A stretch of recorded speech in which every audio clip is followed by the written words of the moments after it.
Hello, everyone. Welcome to the second episode of ISTE Credits podcast. In today's episode, we have with us Mrs. Samridhi Bharadwaj. So she started her career with the International Herald Tribune as an assistant manager in marketing. She then went on to work in the New York Times, one of the most prominent daily newspapers in the world. She had a successful stint at the NYT, where she ended up becoming the head of marketing. She then went on to become a research consultant at the Fletcher University at Tufts School. She channeling all her learnings from the past. She started her entrepreneurial venture, Kvest. So Quest is a global logistics company with a twist in that it is community powered and aims to bring people together in a unique way. She's also socially active with her outward support of the transgender communities in India and is vocal about empowering women in the field of sports and business. Mrs. Samridhi Bharadwaj, we are delighted to have you on the program. Thank you, Suga. Thank you for the wonderful introduction. What an honor it is. It's a very humbling experience for me. Thank you for having me here. How are you doing today, ma'am? I am very, very good. Very good, especially after a brief conversation about our dogs. It's very nice. Thank you. That's very nice to hear. So cutting right to the chase. So let's get to it. So what made you realize that entrepreneurship was something that you wanted to venture into? Well, initially, I did not know that it was entrepreneurship. Entrepreneurship in itself is a very new, fancy concept now. Back in the day when I was working with the New York Times, I always wanted to have a business of my own. So I wanted to be a business person. Okay. Right. So my father has been in the business of real estate for a very long time, and I knew that I wanted to help him in his real estate business, and maybe from there get on to doing something else. So it's only when I left my job at NYT and started working with my father in his business that I realized that the business bit was really not for me. So now you might think, what is the difference between a business and what is the difference in being an entrepreneur? So here's what I'll tell you. Entrepreneurship is essentially you trying to solve a problem which is not just your own. Right? And the primary motive is not profit. Of course, every entrepreneur wants to make into a business person eventually. That's what a lot of entrepreneurs with their IPO dreams want to be. They want to be business people. But so it was when I started working with my father in his business that I realized that my soul was not there. I wanted to do something that was more satisfying to me. I wanted to solve a problem. And in the real estate business, I realized that in India, it's mostly predominantly a male-dominated sort of a space. So I wanted to make changes to that. So I started catering to women, and then I thought of making it more diverse and gender inclusive. And that's when I also employed transgender people from their community to come and work with me as a scout. So it's that experience of me being able to empower marginalized communities and to be able to do something for them while also growing my business is when I realized that entrepreneurship is for me. So entrepreneurship is a way of life, and I realized that this is the kind of life I want to lead. So I did not know I want to be it. Yeah. Okay. So was this goal of yours, was it something you were aiming for at a relatively young age, or when did you realize? I have always been very independent. I have always been one to take initiative, and I always enjoyed it. Even when I was with the New York Times, I was more like an entrepreneur. I wanted to do more. Okay. So I always knew that at some point I will do it. Nice. So what are some of the key lessons that you've learned throughout your journey of entrepreneurship? Well, the most important and the foremost lesson that I want to share with you guys is that choose your team very, very wisely. It is so important to have a partner who's in your corner always. It's somebody who you can rely on 24/7. It's so important. A good partner can make or break your entire venture. And just make no mistake about that. It is that important. Your team is your key. And also it is very important for you to be generous and also very how do I say you're in who you recruit. Basically, you don't have to be, you should not be a miser initially. You say, okay, I'll hire let's say some interns here and there to put something together. No, it's very important to invest in good resources. If you're a miser today, you'll end up poor tomorrow for sure. So it's very important to invest in the right kind of talent for your business. And also, it is so important to start yesterday. There is no good time for you to start. There is nothing called a perfect app, nothing called a perfect website. When you have the idea, when you have a vision, it is so important for you to float it, because you'll be surprised how your product will grow as your business grows, as you get more and more feedback from people. So I think these are the essential things. And just one little thing that I want to address specifically to the ladies who are listening to me. I want to tell them that things are not as bad. Things are not as bad as a lot of people would make them seem for women entrepreneurs. It's not as difficult. There are 10,000 organizations and even the government that is offering so much support to women these days. It's amazing. If you are a woman co-founder, any organization that has a woman co-founder with more than 33% or so in equity, there's a lot for you, so many grants and so much. Of course there are exceptions. Of course there'll be people who will doubt you, who will doubt your ability, but you just have to take that with a pinch of salt, and also choose your battles wisely. You don't have to fight with everyone. But I need you to know that this is the best time for women to come into entrepreneurship. Just go ahead, and you'll be surprised by how much support you get, not just from other women entrepreneurs, but from the ecosystem as a whole. Yes. Wow. What an answer. So, how do you identify that the problem Kvest is solving to be a major issue that needed to be addressed? So, we started with a concept of trying to identify a market for a business idea. Okay. So it was not essentially about how we're going to tackle a global problem. It just evolved. The problem statement for us also evolved as we started really, really lean. We started with a very strong, close community network of friends of friends. And we realized that, Sugha, you and I, when we travel, you would always ask your friends to bring things for you from here, there. If somebody's going to the US, let's say, or, we're always saying, oh, you're going, can you please get this for me, that for me? So we saw that this was happening a lot. Even my co-founder, he was in the merchant navy. So he traveled for a decade before we started Kvest. And I was also traveling back and forth for my work at NYT and in the US. So we realized that there is a market that already exists for this. So we tried to find out what the problem was. Why were people not using regular couriers to do this? Why were they relying on other people to bring things for them? And we realized that these couriers are very expensive, very time consuming. Also, a lot of you might not know that there is no insurance to whatever you're sending through couriers. Even if it's a big name in the industry, you might think, oh, if I'm sending a laptop, let's say from my hometown to my college, it's safe because I'm sending it through a popular courier. That's not true. There is no insurance on your laptop. If something happens, it's gone. Yeah. You need to buy insurance for your laptop, whatever it is, and it'll cost you a bomb. So we identified this huge problem. And once we launched, we realized that the problem is bigger than just that.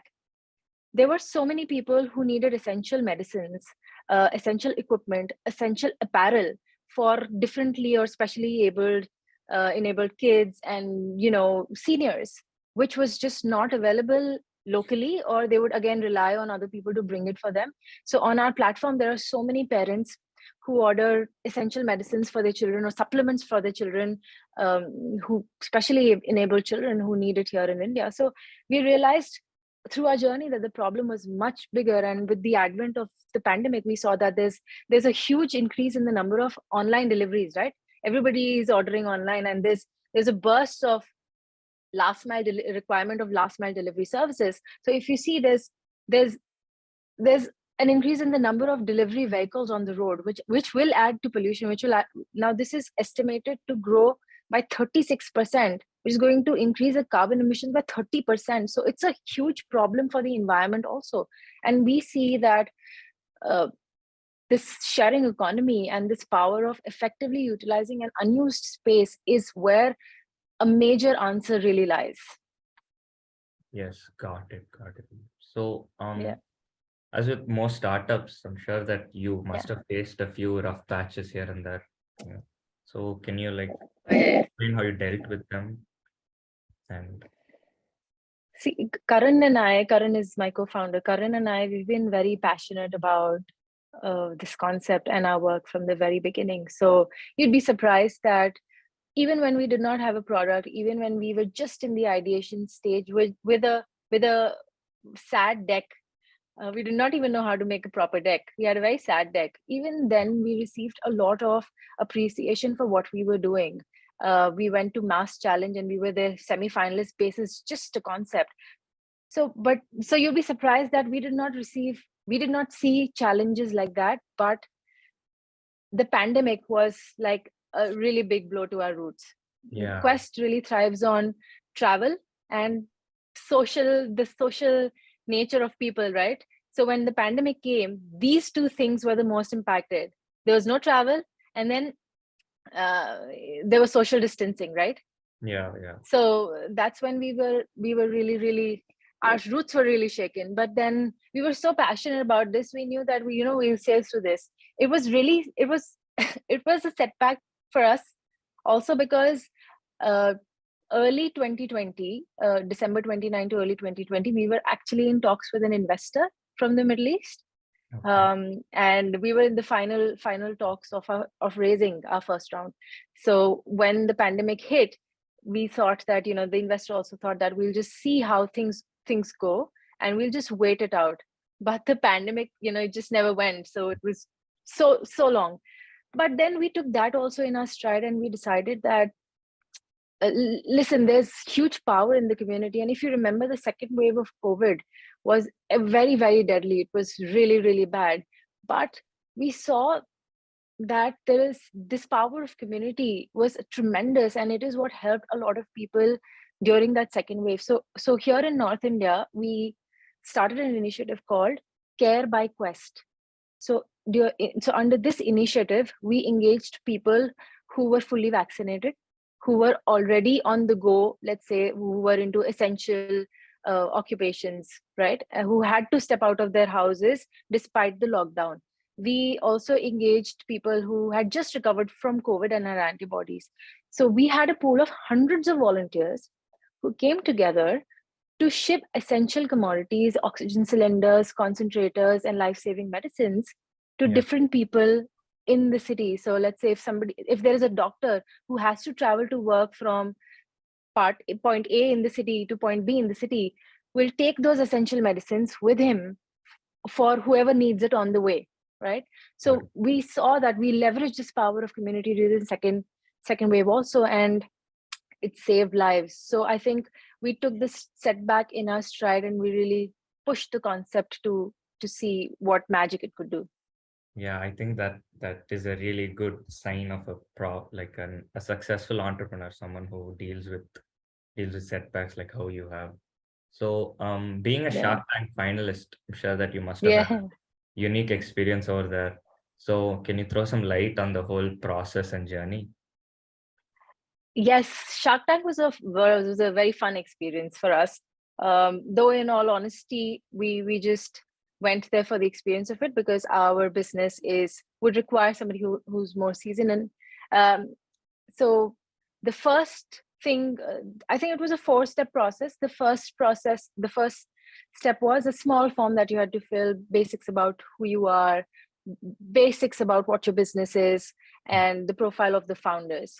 Now, the second step was if they liked who you were and basically your idea, if they were fundamentally okay with it, they would send you a link to another, which is a bigger form. So they would ask you everything about your business, your revenue so far, your traction so far, more details about the business problem that you're trying to solve, yada, yada. And then after that huge form, also in that form, they ask you to make a video, a pitch video. Essentially, you're pitching to a camera. They'll give you 3 minutes. So you have to record a pitch video and send it to them. So if they like that, and if they like your answers, and they go through your financials, they go through everything that you provide them, and then you're invited to an on-camera sort of an audition. Okay. So then, so in the third phase, they'll give you a venue. For us, it was at a hotel in Delhi. They give you a venue, and then you have to travel to the venue, and then you have to pitch the idea how you would pitch it to a shark, but you're actually pitching it to some of the staff members or people who are working with the Shark Tank community. So you pitch it to them, and it has to be in Hindi. Oh, okay. Unless of course Hindi is not your first or second language, then they give you the liberty to say a few words in English, but the concept is around Hindi, speaking or knowing audience. So you have to pitch in Hindi. That was a first for us because we've never pitched in Hindi. We had never pitched in Hindi before. So you will see that it's very difficult. It can be very difficult. I'm a North Indian and Hindi is my first language, right? But it was so difficult for me to pitch in Hindi, just because we're so used to doing it in English. Was also another experience in itself. And then they give you 1 hour. There's 1 hour for question and answers plus your pitch. So hours went above and beyond that 1 hour because they were really intrigued about the idea. And then if you're successful there, then of course they ask you all sorts of questions that the sharks might ask that you see on Shark Tank. What is your business, your valuations and stuff like that. And then after that, if they like you, then they invite you for the final thing, which is in front of the sharks. So they will invite you, let's say your date is on the 10th, they will invite you 4 days before your actual pitch date. Yeah, so they'll keep you there and the team will rehearse with you. So the whole Shark Tank Sony team, they're phenomenal people, very, very nice people. They help you. Some of them are from VC backgrounds. So they will come and listen to your pitch and they will say, okay, they'll work with you on your pitch. And this pitch, they tell you, has to be so the show is entertainment purposes, right? So the pitch has to be tailored for the entertainment it has to be fun. It also has to say what your business is, but it also has to be fun. So they help you with it. And then you get no practice on the set or in front of the sharks. It's completely, you go in blind. Okay, wow. Yeah. They show you the set one night before the recording, your recording. So you're only practicing with the team. They make you do multiple practices. You go through the clothes that you're going to wear, the props that you want to have. But the last thing is it happens right in front of the sharks. The sharks have never seen you before. You have never seen the sharks before. So they just, the gates open and there you are. They just a day before your pitch, they will show you, okay, here's where you have to stand. Here are where the cameras are. Don't look here. Look in the front. Here is where your props will be. So you don't meet the sharks. You just meet them on the day. So that's very exciting. It was, it's a different kind of high. It's very nice. That must have been amazing. Yeah. There's this famous, I'm sure you've heard of Reid Hoffman, who's the co-founder of LinkedIn. So he says that if you're not embarrassed by the first version of your product, you've launched too late. So my question to you is, how did you balance the need for speed in getting Kvest to market with the need for thorough testing and refinement? See, the advantage for us was that I was not a first-time entrepreneur. Okay. Because I had founded that company, which was a gender inclusive real estate startup. So I knew the importance of flying early. If you want to walk, you start flying now. So what we did was we just went ahead. We did not care about what the product looked like, what we looked like, how stupid we were, whether we were making any sense or not. We said, okay, listen, we'll let our users decide and we'll learn on the way. So the only thing we decided was we'll be very patient and very resilient. And we just started with what we were. And as I mentioned, we did moonlight for a little bit. We did study about our idea. We did study about the concept. We did study about whether there was a need for this at all or not, because this was a major decision for both Karan and I. We both were in very comfortable jobs. And, to take a plunge like that did involve some sort of calculation. It was not purely it was not sans any thinking. We did think about it. And then when we decided to start lean. We started with a group, a community, closed. We grew it and we grew it organically. We're more than 7,000 members now.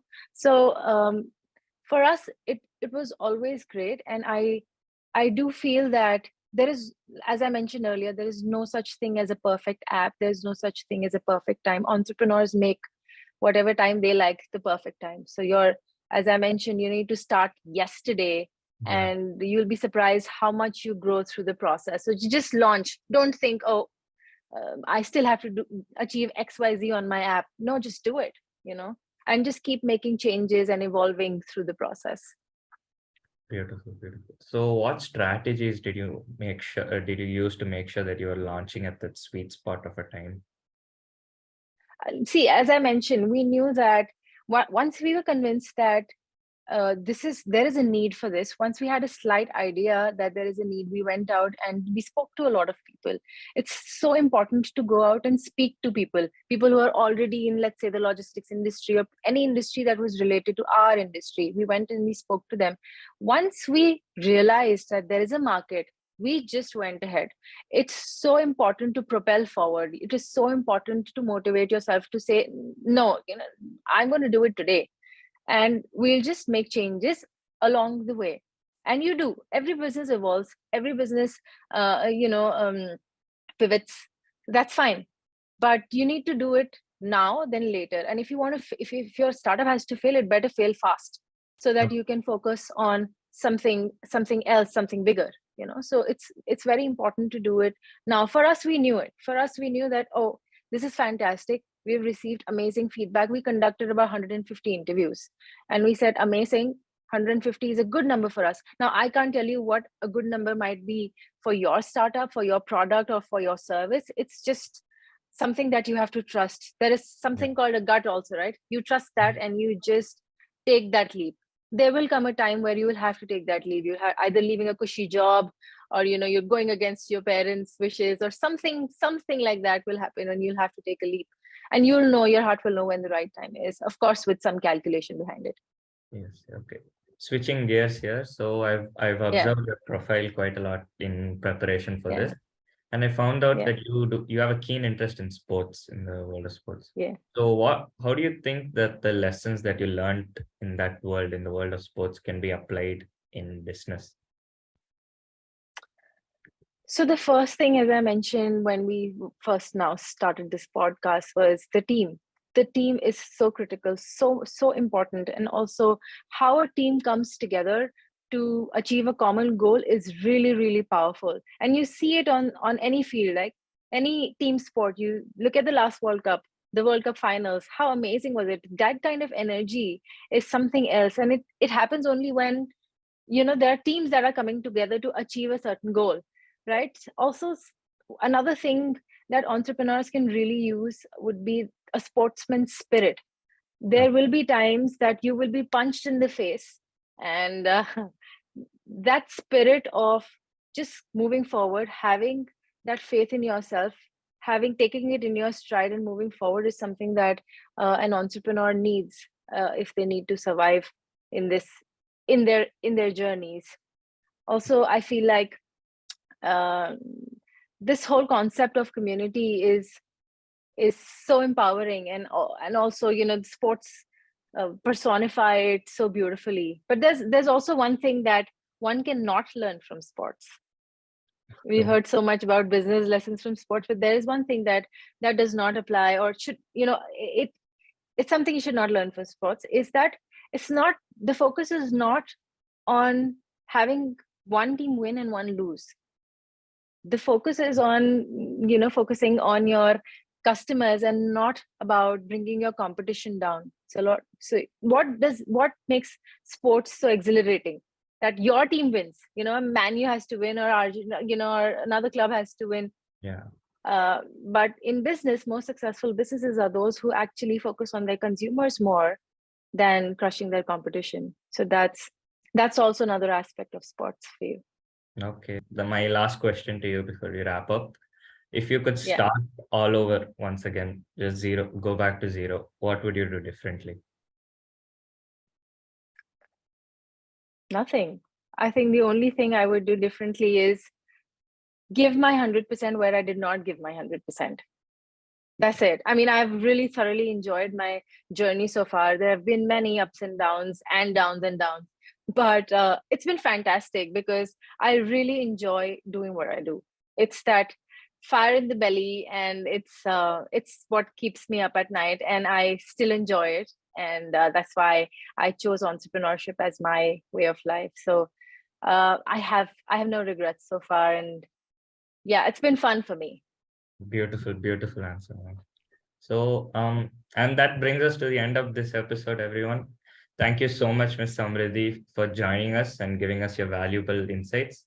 I'm sure that a lot of our audience will find this episode informative and inspiring. Thank you very much for having me, Sugha. Please know that I'm a resource for anybody who's listening. I'm just an email message away. Please feel free to reach out for anyone who's on their entrepreneurial journeys, and good luck to everyone. Yes. So thank you so much, audience, for listening to ISTE Credits Business Podcast. Shall catch you in the next episode. Until then, take care. Bye-bye.